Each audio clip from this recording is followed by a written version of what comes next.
BA third year political science second paper international relation के students, unit second में हमने पिछले लेक्चर में जो टॉपिक स्टार्ट किया वो था निशस्त्रीकरण। और पिछले लेक्चर में हमने पढ़ा था कि दो विश्व युद्धों के बीच में निशस्त्रीकरण हेतु कौन कौन से प्रयास हुए।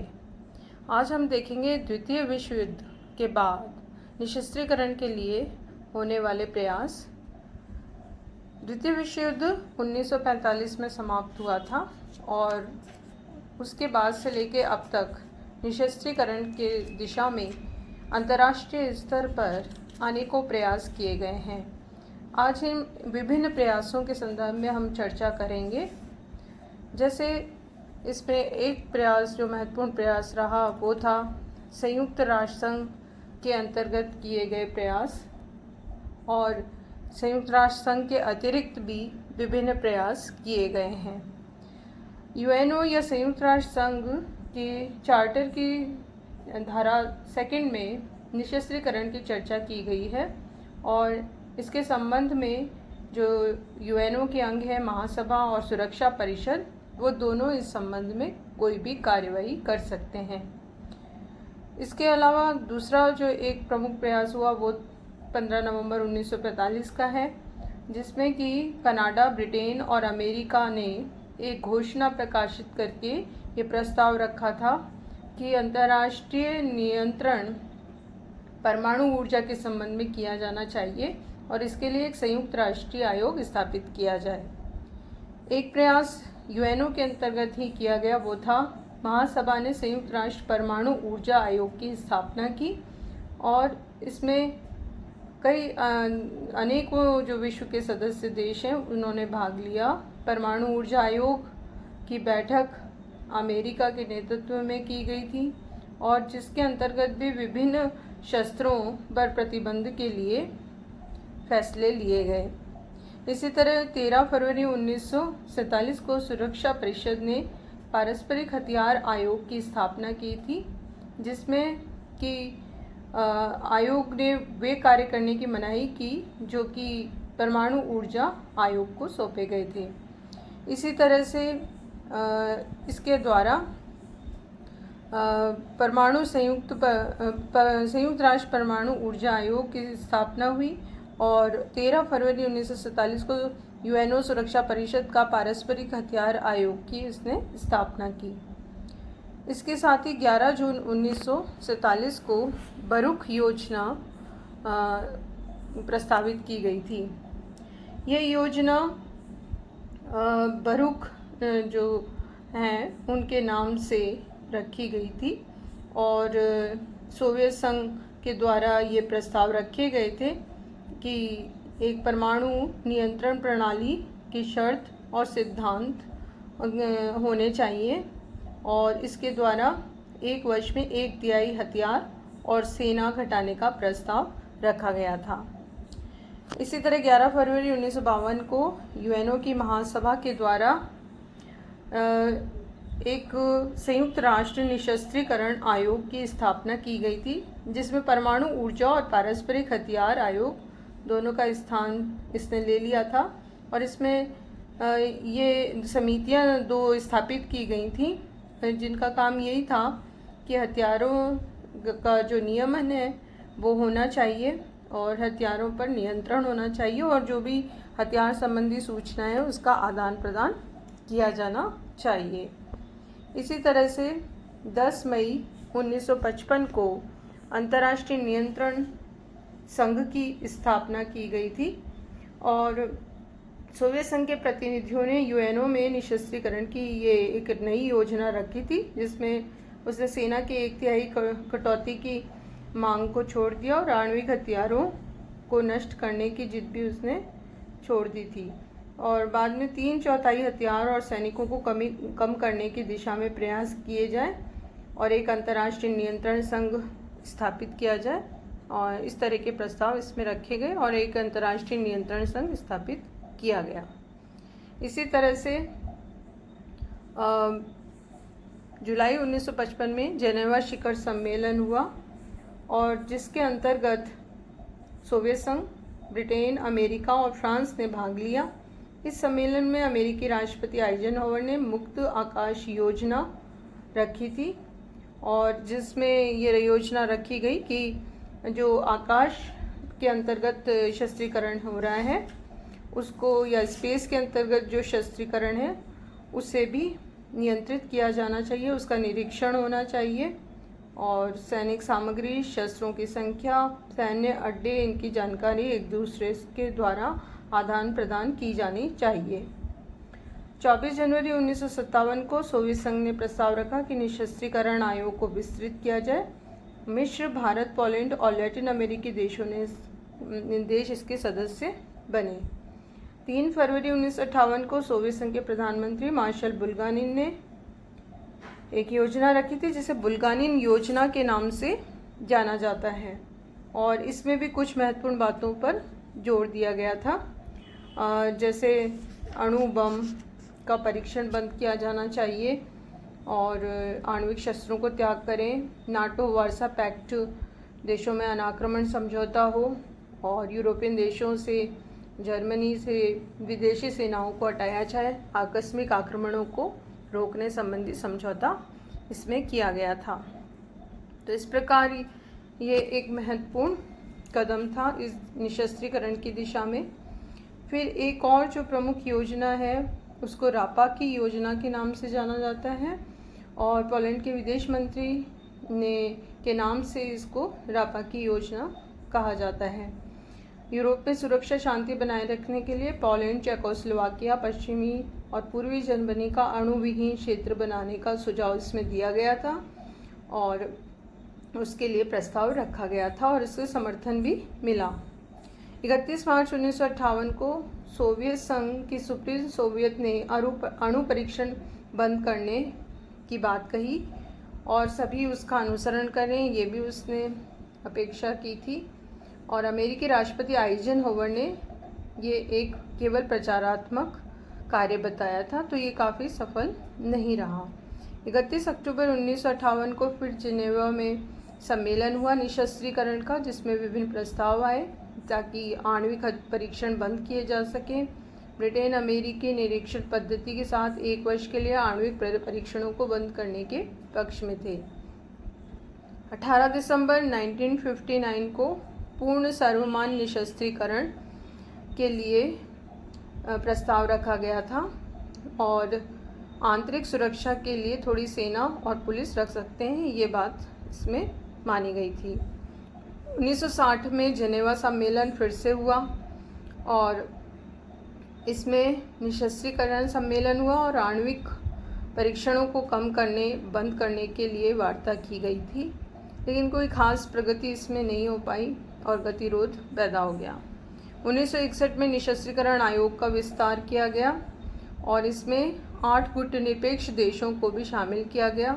10 राष्ट्रीय निशस्त्रीकरण आयोग और 18 राष्ट्रीय निशस्त्रीकरण आयोग बनाए गए थे, और इस तरह से इसको विस्तृत किया गया, लेकिन इससे भी कोई खास निशस्त्रीकरण की समस्या का पूर्ण समाधान नहीं प्राप्त हो सका।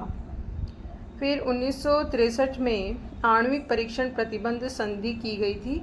ब्रिटेन, सोवियत संघ और अमेरिका के प्रतिनिधियों का मास्को में एक सम्मेलन हुआ, और इन तीनों देशों ने एक सीमित अणु प्रतिबंध संधि पर हस्ताक्षर किए थे, और इसमें भूगर्भ परीक्षणों को छोड़कर बाहरी आकाश और वायुमंडल में अणु परीक्षणों पर रोक लगा दी गई थी, और फ्रांस ने इस पर साइन नहीं किए थे और चीन इसका विरोधी था, और भारत ने इसमें हस्ताक्षर किए थे।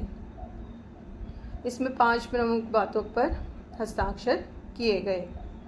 27 जुलाई 1965 को जिनेवा में निशस्त्रीकरण आयोग की बैठक बुलाई गई थी, और इसके अंतर्गत भी अंतर्राष्ट्रीय संबंध में एक नया प्रयास करने का कदम उठाया गया था, जिसमें परमाणु हथियारों का उत्पादन बंद हो, भूगर्भ परीक्षण को रोका जाए, और परमाणु अस्त्रों की जो से प्राप्त समस्याएं हैं उसका समाधान ढूंढा जाए। इससे विभिन्न जो आणविक परीक्षणों से संबंधित जो बातें थी उस पर इसमें निश्चय किया गया था, और नियंत्रण अणु परीक्षणों पे हो, इसके संबंध में प्रस्ताव रखे गए थे।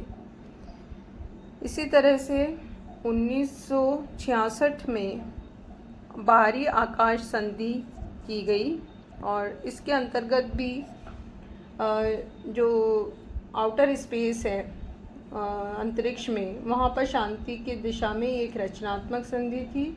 इस पर अमेरिका, सोवियत संघ और ब्रिटेन ने बाहरी आकाश में न्यूक्लियर शस्त्रों को भेजा जाना निषिद्ध मान लिया था। 1968 में अणु अप्रसार संधि की गई और इसके अंतर्गत भी जो यूएनओ की महासभा की राजनीतिक समिति थी, उसने जो परमाणु अस्त्र हैं उनके प्रसार और निर्माण पर नियंत्रण करने के लिए प्रस्ताव रखा था। और इसमें प्रमुख बातें थीं कि परमाणु अस्त्रविहीन राष्ट्रों को ये जानकारी न दी जाए कि परमाणु बम कैसे बनते हैं। परमाणु राज्य परमाणु अस्त्रविहीन राज्यों को परमाणु अस्त्र से संबंधित कोई सहायता न करें और न ही बनाने का जो अधिकार है उन्हें दिया जाए, और परमाणु अस्त्रों के परीक्षण और विस्फोटों पर रोक लगाई जाए, और परमाणु अस्त्र निर्माण की तकनीकी क्षमता है उसको असैनिक कार्यों में यूज़ किया जाए। और निशस्त्रीकरण की दिशा में एक महत्वपूर्ण संधि थी और 1968 में महासभा के समक्ष इस सिद्धांत को माना गया और इस पर विभिन्न देशों ने साइन भी किए और ये एक महत्वपूर्ण प्रयास था। निशस्त्रीकरण की दिशा में एक और महत्वपूर्ण जो प्रयास था वो था 11 फरवरी 1971 की न्यूक्लियर मुक्त समुद्र तल संधि, और इसमें सोवियत संघ, ब्रिटेन, अमेरिका के न्यूक्लियर मुक्त समुद्र तल संधि पर मॉस्को, लंदन और वाशिंगटन में हस्ताक्षर किए गए थे। और इसके अंतर्गत जो हर देश ने ये माना था कि जो प्रादेशिक समुद्र का 19 किलोमीटर का क्षेत्र है उसको छोड़कर समुद्र तल और महासमुद्र में न्यूक्लियर अस्त्रों और विनाशकारी जो परमाणु अस्त्र हैं वो नहीं बिछाएंगे। 1969 में सामरिक शस्त्र परिसीमन वार्ताएं और उपलब्धियां, जैसे साल्ट टॉक्स के नाम से जाना जाता है। 1969 में सामरिक शस्त्रों को सीमित करने के लिए अमेरिका और सोवियत संघ के मध्य फिनलैंड की राजधानी हेलसिंकी में ये वार्ता हुई थी और अमेरिका और सोवियत संघ के बीच सामरिक शस्त्र परिसीमन वार्ता की गई थी। और 1972, 1974 में भी इसके संबंध में निरंतर वार्ताएं होती रहीं, जो कि निशस्त्रीकरण की दिशा में बहुत ही महत्वपूर्ण प्रयास माना जाता है। इसी तरह 1979 में फिर से साल्ट 2 समझौता किया गया था और इस पर भी हस्ताक्षर हुए अमेरिका और सोवियत संघ के बीच में, और दोनों देशों ने विभिन्न शस्त्रों को घटाने के लिए सहमति व्यक्त की थी। 1987 में मध्यम दूरी प्रक्षेपास्त्र को किया गया। अमेरिकी राष्ट्रपति रोनाल्ड रीगन और सोवियत नेता मिखाइल गोर्बाचेव के बीच यह ऐतिहासिक मध्यम दूरी प्रक्षेपास्त्र संधि थी, जिसे INF संधि के नाम से भी जाना जाता है। इसमें दोनों देशों ने यह सहमति व्यक्त की थी कि मध्यम और कम दूरी के प्रक्षेपास्त्रों को वो घटाएंगे और 1139 परमाणु हथियार नष्ट किए जाने थे और मारक क्षमता इनकी 50 किलोमीटर से 5000 किलोमीटर थी। इसी तरह से 1990 में वारसा और नाटो में ऐतिहासिक संधि पर हस्ताक्षर हुए पेरिस में, और इसमें 34 देशों के शासनाध्यक्षों ने भाग लिया और साइन किए थे। संधि में दोनों गुटों के लिए सैनिकों की संख्या निश्चित नहीं थी और इसमें हर देश ने ये निश्चित किया कि 20,000 tank, arm personal carriers 30,000, artillery pieces 20,000, लड़ाकू विमान 6,800 और लड़ाकू हेलीकॉप्टर 2,000 वो नष्ट करेंगे। फिर इसके बाद 1991 में सामरिक हथियारों में कटौती की ऐतिहासिक स्टार्ट फर्स्ट संधि की गई थी। ऐतिहासिक स्टार्ट 1 संधि के अंतर्गत मॉस्को में अमेरिकी राष्ट्रपति जॉर्ज बुश और सोवियत नेता मिखाइल गोर्बाचेव के द्वारा हस्ताक्षर किए गए और दोनों ने अपने परमाणु शस्त्रों को स्वेच्छा से 30% कटौती करने पर सहमति व्यक्त की थी। ये एक महत्वपूर्ण कदम था खतरनाक हथियारों को कम करने की दिशा में। इसी तरह से अमेरिका के द्वारा सामरिक हथियारों में भारी कटौती की घोषणा की गई 28 दिसंबर 1991 को।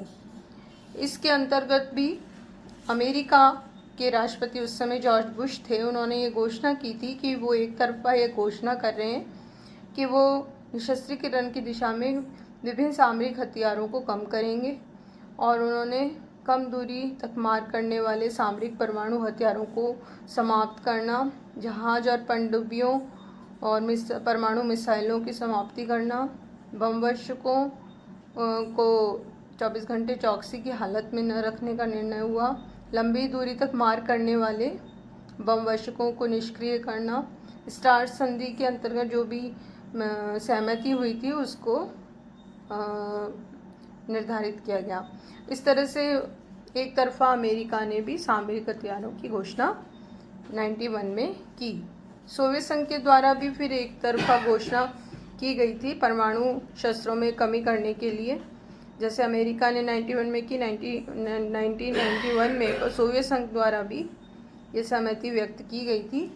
और इस समय ये गोर्बाचोव वहाँ के राष्ट्रपति थे। उन्होंने जंगी जहाज और पनडुब्बियों को घटाना, भारी बमवर्षकों को कम करना, भंडारण परमाणु हथियारों को कम करना और बैलिस्टिक प्रक्षेपास्त्र को निष्क्रिय रखना, सामरिक महत्व के हथियारों में कटौती करना इत्यादि कई रचनात्मक कदम उठाने का प्रयास किया। इसके बाद 1993 में रासायनिक हथियार निषेध संधि की गई और ये संधि हुई थी सोवियत संघ की राजधानी मॉस्को में। और इसमें राष्ट्रपति जॉर्ज बुश और सोवियत राष्ट्रपति मिखाइल गोर्बाचोव ने हस्ताक्षर किए। ये भी एक ऐतिहासिक संधि मानी गई थी जिसमें कि विभिन्न शस्त्रों को घटाने के संबंध में सहमति हुई थी। फिर इसके बाद 1993 में 1993 में रासायनिक हथियार निषेध संधि पर हस्ताक्षर किए गए। इसमें रासायनिक शस्त्रों को घटाने पर हस्ताक्षर किए गए थे और इस पर पूरा निरीक्षण होगा, नियंत्रण होगा, इस तरह की सहमति हुई। फिर इसके बाद 1996 में CTBT पर हस्ताक्षर किए गए थे, जिसको फुल फॉर्म है व्यापक आणविक परीक्षण प्रतिबंध संधि। और इसके द्वारा जो परमाणु शस्त्र हैं उस पर रोक लगाने के लिए ये संधि हुई थी। कई देशों ने इसमें साइन नहीं किए, जिसमें भारत भी एक था, जिसका तर्क था कि इसमें आनुपातिक आधार पर कटौती होनी चाहिए। लेकिन अन्य कई देश थे जिन्होंने इस पर हस्ताक्षर किए थे ताकि जो परमाणु हथियार हैं उन पर रोक लगाई जा सके। इसके बाद सन 2000 में परमाणु अप्रसार संधि समीक्षा सम्मेलन हुआ था और इसके अंतर्गत भी कई प्रयास किए गए कि जो परमाणु शस्त्र हैं उनका प्रसार रोका जाना चाहिए और जो विश्व स्तर पर जो परमाणु परीक्षण है उन पर नियंत्रण होना चाहिए, निरीक्षण होना चाहिए। 2002 में अमेरिका रूस में परमाणु शस्त्र कटौती संधि की गई थी और इसमें जो परमाणु अप्रसार संधि जो थी उसके ही आगे ये कदम था एक, जिसमें अमेरिकी राष्ट्रपति जॉर्ज बुश और रूस के राष्ट्रपति के बीच की ये संधि थी जिसमें परमाणु हथियार को कम करने के संबंध में प्रयास किए गए थे।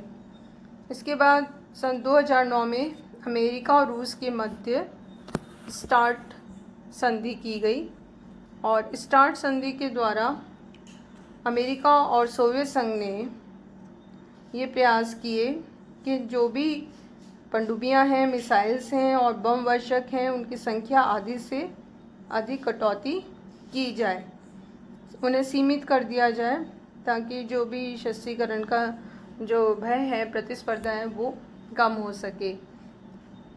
इसी तरह सन 2010 में वाशिंगटन में संपन्न हुई नाभिकीय सुरक्षा शिखर सम्मेलन, ये संपन्न हुआ और इसमें भी परमाणु शस्त्रों के संदर्भ में ही ये सम्मेलन था।